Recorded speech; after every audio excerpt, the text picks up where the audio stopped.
आकाशवाणी मध्य प्रदेश से प्रस्तुत है प्रादेशिक समाचार।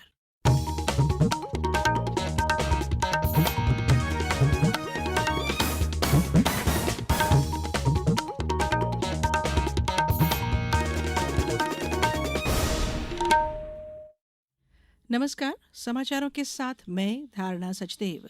सबसे पहले इस बुलेटिन के मुख्य समाचार। प्रदेश 2030 तक नवकरणीय ऊर्जा उत्पादन का लक्ष्य प्राप्त करेगा, कहा मुख्यमंत्री डॉ मोहन यादव ने। कल से होगी प्रदेश भर में स्वच्छता ही सेवा अभियान की शुरुआत। भारतीय टीम ने पुरुष हॉकी एशियन चैंपियंस ट्रॉफी के फाइनल में जगह बनाई। और प्रदेश के कई हिस्सों में कल से तेज बारिश होने के आसार, 38 जिलों में भारी बारिश की चेतावनी। अब समाचार विस्तार से। मुख्यमंत्री डॉ मोहन यादव आज गुजरात के गांधीनगर में global renewable energy investors meet और एक्सपो में शामिल हुए। इन्वेस्टर्स मीट को संबोधित करते हुए मुख्यमंत्री डॉ यादव ने कहा कि रिन्यूएबल एनर्जी का समय चल रहा है। मध्य प्रदेश ऐसा राज्य है जो नवकरणीय ऊर्जा में तीनों फॉर्मेट में काम कर रहा है।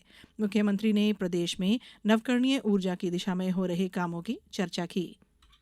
मध्य प्रदेश असंभव को भी संभव करने में अपनी विशेष भूमिका रखता है। यही कारण है कि मां नर्मदा सुप्रसिद्ध 12 ज्योतिर्लिंग में से एक ओंकारेश्वर में दुनिया की सबसे बड़ी फ्लोटिंग सोलर परियोजना विकसित कर रहे हैं।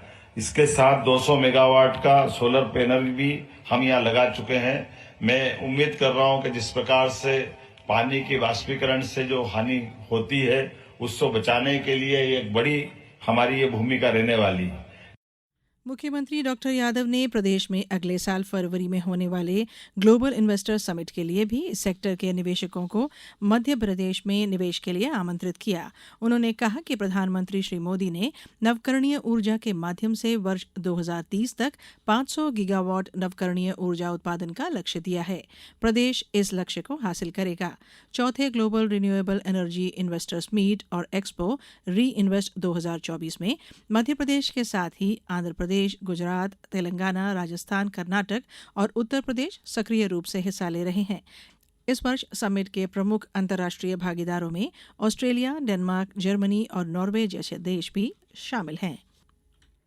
मुख्यमंत्री डॉ यादव ने कहा है कि प्रधानमंत्री नरेंद्र मोदी की पहल पर देश में शुरू हुए स्वच्छता अभियान में प्रदेश कई कीर्तिमान स्थापित कर चुका है। प्रदेशवासियों ने पूरे उत्साह और जन सहयोग से स्वच्छता के क्षेत्र में नए आयाम भी स्थापित किए हैं। इसमें जहां एक ओर 2022 के स्वच्छ सर्वेक्षण में प्रदेश को सबसे स्वच्छतम राज्य का दर्जा मिला, वहीं दूसरी ओर प्रदेश के इंदौर शहर ने लगातार 7वीं बार देश के सबसे स्वच्छ शहर होने का गौरव प्राप्त किया है। एक पखवाड़े तक चलने वाले अभियान के पहले दिन राज्यपाल मंगूभाई पटेल और मुख्यमंत्री डॉ मोहन यादव सभी जिला चिकित्सालयों में प्रधानमंत्री भारतीय जन औषधि केंद्रों का शुभारंभ भी करेंगे। यह कदम प्रदेश के नागरिकों को सस्ती और गुणवत्तापूर्ण जेनरिक दवाइयां उपलब्ध कराने का महत्वपूर्ण प्रयास है। प्रधानमंत्री नरेंद्र मोदी के जन्मदिन से शुरू हो रहा अभियान 2 अक्टूबर राष्ट्रपिता महात्मा गांधी की जयंती तक चलेगा। इस वर्ष अभियान की थीम स्वभाव स्वच्छता, संस्कार स्वच्छता रखी गई है। इसमें अधिक से अधिक जनभागीदारी और स्थानीय निकायों की भागीदारी पर जोर दिया गया है। खंडवा, रायसेन, गुना, अशोकनगर, शिवपुरी और सीहोर सहित सभी जिलों में भी कार्यक्रम आयोजित होंगे। केंद्र सरकार ने कर्मचारी चयन आयोग एसएससी को अलग अलग स्तरों की परीक्षाओं के दौरान उम्मीदवारों को स्वैच्छिक रूप से आधार प्रमाणीकरण के लिए अधिकृत किया है। कार्मिक और प्रशिक्षण विभाग ने परीक्षार्थियों को आयोग द्वारा आयोजित भर्ती परीक्षाओं के विभिन्न चरणों में और पंजीकरण पोर्टल पर प्राथमिक पंजीकरण ओटीआर के समय आधार प्रमाणीकरण के लिए अनुमति दी है। एक राजपत्रित अधिसूचना में कार्मिक एक प्रशिक्षण विभाग ने एसएससी को इस संबंध में भारतीय विशिष्ट पहचान प्राधिकरण द्वारा बनाए गए सभी नियम व कानूनों का पालन करने के लिए कहा है। यह बदलाव परीक्षार्थियों द्वारा प्रतियोगी परीक्षाओं में जालसाजी और धोखाधड़ी की घटनाओं के बाद हुए हैं। ये समाचार आप आकाशवाणी मध्य प्रदेश से सुन रहे हैं। हमारे समाचारों को अब आप कभी भी और कहीं भी अपनी सुविधा के अनुसार सुन सकते हैं। ये समाचार बुलेटिन YouTube, X प्लेटफॉर्म और Facebook पर AIR न्यूज भोपाल पेज पर सुने जा सकते हैं। इसके अलावा आप हमारी वेबसाइट newsonair.gov.in पर अथवा न्यूज ऑन AIR ऐप पर भी समाचार सुन सकते हैं। समाचारों में एक बार फिर आप सभी का स्वागत है। भारतीय पुरुष hockey team Asians champions trophy के फाइनल में पहुंच गई है। भारत ने चीन के हुलुनबोइर में हुए सेमीफाइनल मैच में दक्षिण कोरिया को 4-1 गोल से हराया। भारतीय टीम के कप्तान हरमनप्रीत सिंह ने 2 गोल किए। 13वें मिनट में उत्तम सिंह ने पहला गोल किया था। इसके अलावा जर्मनप्रीत सिंह ने भी गोल किया। दक्षिण कोरिया के लिए चिहुन यांग ने एकमात्र गोल दागा। इस टूर्नामेंट में भारत ने अभी तक खेले अपने सभी मुकाबलों में जीत हासिल की है। फाइनल मुकाबले में भारतीय टीम का सामना मेजबान टीम चीन से होगा। चीन ने सेमीफाइनल में पाकिस्तान को हराया है। भारत इस टूर्नामेंट का डिफेंडिंग चैंपियन भी है। राजधानी भोपाल समेत प्रदेश भर में 10 दिवसीय गणेश उत्सव के तहत प्रतिमाओं के विसर्जन आज से शुरू हो गए हैं। भोपाल में गणेश मूर्ति विसर्जन के लिए जिला प्रशासन, नगर निगम और पुलिस सतर्क है। सभी विसर्जन घाटों पर सीसीटीवी कैमरे लगाए गए हैं। गोताखोर और पुलिसकर्मी 24 घंटे तैनात होंगे। बड़ी मूर्तियों को क्रेन और छोटी को कुंड में विसर्जित किया जाएगा। वहीं शहर में जुलूस रूट पर कुंड के अलावा स्टॉल भी लगेंगे।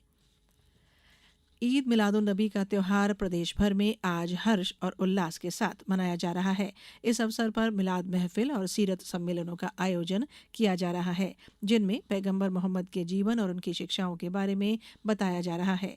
राज्यपाल मंगूभाई पटेल, मुख्यमंत्री डॉक्टर मोहन यादव ने मिलादुन्नबी त्योहार की प्रदेशवासियों को, खासकर मुस्लिम भाइयों को बधाई और शुभकामनाएं दी हैं। बात मौसम की। प्रदेश के कई हिस्सों में कल से तेज बारिश होने के आसार हैं। मौसम विभाग ने सिंगरौली, सीधी, रीवा, मऊगंज, अनूपपुर, शहडोल, उमरिया, डिंडोरी, जबलपुर, मंडला, बालाघाट और मेहर समेत 38 जिलों में अगले 24 घंटों के दौरान भारी से भारी बारिश की चेतावनी जारी की है। इसके अलावा सतना, कटनी, छिंदवाड़ा, सिवनी, दमोह, सागर, छतरपुर और पांडुर्णा जिलों में तेज आंधी और गरज चमक के साथ बारिश की संभावना है। मौसम विभाग के अनुसार बंगाल की खाड़ी में लो प्रेशर एरिया सक्रिय हो गया है। अगले 24 घंटे के दौरान इसका असर प्रदेश पर पड़ेगा, जिससे पूर्वी हिस्से में बारिश हो सकती है। पिछले 24 घंटों के दौरान भोपाल, इंदौर, नर्मदापुरम, उज्जैन, ग्वालियर, जबलपुर और सागर संभागों के जिलों में कहीं-कहीं और रीवा, शहडोल संभागों के जिलों में कई स्थानों पर वर्षा दर्ज की गई है। भारत कल नई दिल्ली में खेल में डोपिंग के विरुद्ध यूनेस्को अंतर्राष्ट्रीय कन्वेंशन के अंतर्गत कोष स्वीकृति समिति की तीसरी औपचारिक बैठक और कॉप-9 ब्यूरो की दूसरी औपचारिक बैठक की मेजबानी करेगा। कॉप-9 ब्यूरो के उपाध्यक्ष के रूप में भारत ने 2 दिवसीय उच्च स्तरीय बैठक को आयोजित करने में अग्रणी भूमिका निभाई है। यह बैठक विश्व भर के मुख्य नीति निर्माताओं और गणमान्य व्यक्तियों को एक मंच प्रदान करेगा। इन बैठकों में डोपिंग रोधी से संबंधित मुख्य मुद्दों और खेल की उचित कार्यप्रणालियों के विकास पर भी चर्चा होगी। इसमें फ्रांस, इटली, रूस, सऊदी अरब, बारबाडोस, सिंगापुर, नीदरलैंड्स, तुर्की, संयुक्त अरब अमीरात और जाम्बिया जैसे देशों के विशिष्ट प्रतिनिधि भागीदारी करेंगे। अब कुछ समाचार संक्षेप में। खंडवा के प्रभारी मंत्री धर्मेंद्र सिंह लोधी कल दादाजी धूनीवाले जिला चिकित्सालय में प्रधानमंत्री जन औषधि योजना के अंतर्गत जन औषधि केंद्र का शुभारंभ करेंगे। आगरमालवा कृषि विज्ञान केंद्र में पोषक प्रबंधन विषय पर कल 1 दिवसीय प्रशिक्षण शिविर आयोजित किया गया। इसमें कृषि वैज्ञानिक डॉक्टर RPS शक्तावत ने संतरे फसल में पोषक प्रबंधन, कीट व्याधि प्रकोप के प्रबंधन के विषय में विस्तार से जानकारी दी। और बैतूल में कल मुस्लिम समाज के युवक युवतियों का सामूहिक विवाह इज्तिमाई शादी का आयोजन करीबी धार्मिक स्थल उमरी में किया गया। इसमें 1 दर्जन जोड़ों का निकाह कराया गया। अंत में बुलेटिन के मुख्य समाचार एक बार फिर। प्रदेश 2030 तक नवकरणीय ऊर्जा उत्पादन का लक्ष्य प्राप्त करेगा, कहा मुख्यमंत्री डॉक्टर मोहन यादव ने। कल से होगी प्रदेश भर में स्वच्छता ही सेवा अभियान की शुरुआत। भारतीय टीम ने पुरुष हॉकी एशियन चैंपियंस ट्रॉफी के फाइनल में जगह बनाई। और प्रदेश के कई हिस्सों में कल से तेज बारिश होने के आसार, 38 जिलों में भारी बारिश की चेतावनी। इस बुलेटिन में इतना ही। अनुमति दीजिए। नमस्कार।